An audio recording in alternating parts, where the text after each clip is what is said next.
Salam dan bahagia. Ibu dan Bapak Guru, selamat datang di modul Mendidik dan Mengajar. Modul ini terdiri dari beberapa materi yang akan kita pelajari bersama. Kali ini kita akan membahas materi Mendidik Menyeluruh berdasarkan pemikiran Ki Hajar Dewantara. Agar kita dapat memahami gagasan-gagasan Ki Hajar Dewantara mengenai tujuan pendidikan nasional.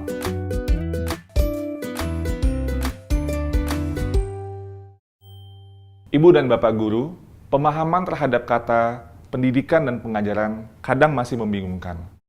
Penggabungan istilah tersebut dapat mengaburkan pengertian yang sesungguhnya.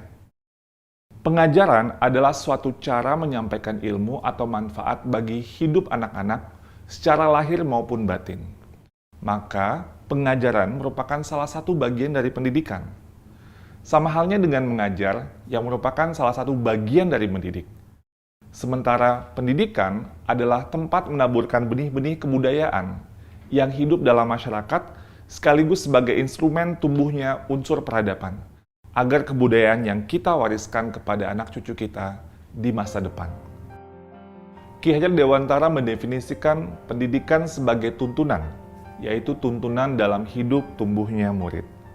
Maka, mendidik adalah menuntun segala kodrat yang ada pada murid, agar mereka dapat mencapai keselamatan dan kebahagiaan yang setinggi-tingginya, baik itu sebagai manusia maupun sebagai anggota masyarakat. Ibu dan Bapak Guru, murid diciptakan sebagai makhluk yang memiliki kodrat untuk mereka hidup dan tumbuh. Pendidik tidak dapat menentukan dan berkehendak akan hidup tumbuhnya murid.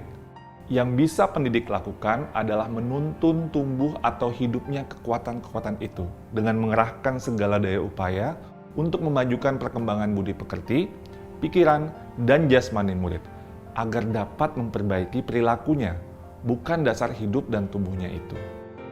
Layaknya seorang petani yang menanam padi, ia hanya dapat menuntun tumbuhnya padi, mengusahakan kondisi yang terbaik agar padi dapat tumbuh sesuai dengan kodratnya. Petani mungkin dapat memperbaiki keadaan tanaman padinya, atau bahkan menghasilkan tanaman padi yang lebih besar daripada tanaman padi yang tidak dipelihara. Bagaimanapun, ikhtiar yang terbaik yang dilakukan oleh petani untuk tumbuhnya padi tidak akan dapat membuat tanaman padi itu tumbuh menjadi tanaman jagung atau tanaman lainnya.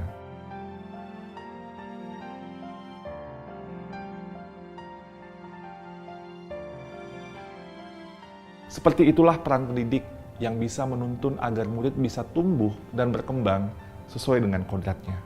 Pendidikan tidak hanya berbentuk pengajaran yang memberikan pengetahuan kepada murid, tapi juga mendidik keterampilan berpikir, mengembangkan kecerdasan batin, dan pada akhirnya murid dapat melancarkan hidup untuk mencapai keselamatan dan kebahagiaan. Ibu dan Bapak Guru, ilmu dan pengetahuan sangat diperlukan sebagai bagian dari pendidikan, sebagai kunci untuk mengasah keterampilan berpikir, memajukan kecerdasan batin, dan melancarkan hidup pada umumnya. Oleh karenanya, pendidikan pikiran atau intelektual murid sebaiknya dibangun setinggi-tingginya, seluas-luasnya, dan selebar-lebarnya, agar murid dapat mewujudkan peri kehidupan lahir dan batin dengan sebaik-baiknya. Sebagai pendidik, kita perlu cermat dalam menempatkan pendidikan pikiran murid sesuai dengan konteks pendidikan nasional berdasarkan garis-garis bangsanya, atau kultural nasional yang akan melengkapi, mempertajam, dan memperkaya pendidikan keterampilan berpikir murid. Setiap murid memiliki kekuatan-kekuatan yang memerlukan tuntunan orang dewasa. Menuntun potensi murid bertujuan agar ia semakin baik adabnya dan untuk mendapatkan kecerdasan yang luas, sehingga ia terlindungi dari pengaruh-pengaruh yang dapat menghambat bahkan melemahkan tumbuhnya potensi atau kekuatan dirinya. Ada murid yang tidak memiliki kesempatan mendapatkan tuntunan yang baik, sehingga ia cenderung tidak dapat menumbuhkan dan mengembangkan kekuatan atau potensinya dengan maksimal. Ada juga murid yang mendapatkan tuntunan dengan baik, namun kekuatan atau potensinya tidak dapat tumbuh atau berkembang karena adanya pengaruh-pengaruh yang membatasi tumbuh kembangnya potensi yang ia miliki. Sebagai orang dewasa, kita dapat berupaya membangun dan menjaga suasana lingkungan yang kondusif, agar setiap murid dapat tumbuh dan berkembang sesuai dengan kodratnya. Seumpama dua garis yang saling tarik-menarik dan saling mempengaruhi, yang pada akhirnya berujung menjadi satu. Dua garis itu adalah garis dasar yang menggambarkan potensi dari murid, dan garis keadaan yang menggambarkan kesempatan untuk berkembang. Kedua garis ini saling berhubungan, yang menurut ilmu pendidikan disebut konvergensi. Buah dari tuntunan kepada murid adalah berkembangnya akal budi murid yang mendorong terciptanya kebudayaan.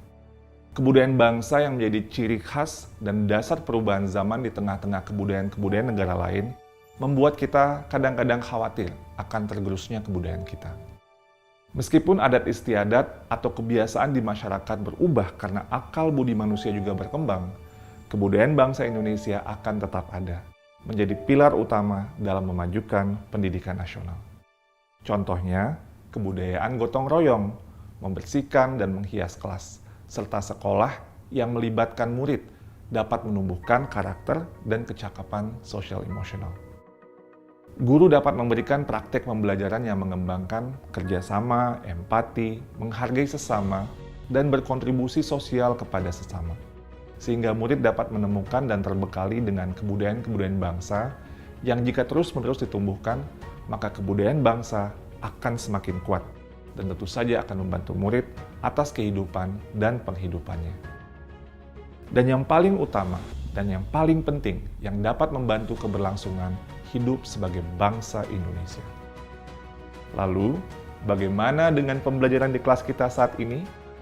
Apakah kita sudah mendidik anak dengan menyeluruh? Atau mungkin kita hanya sebatas mengajar? Mari kita refleksikan bersama-sama. Salam dan bahagia, Ibu Bapak Guru hebat!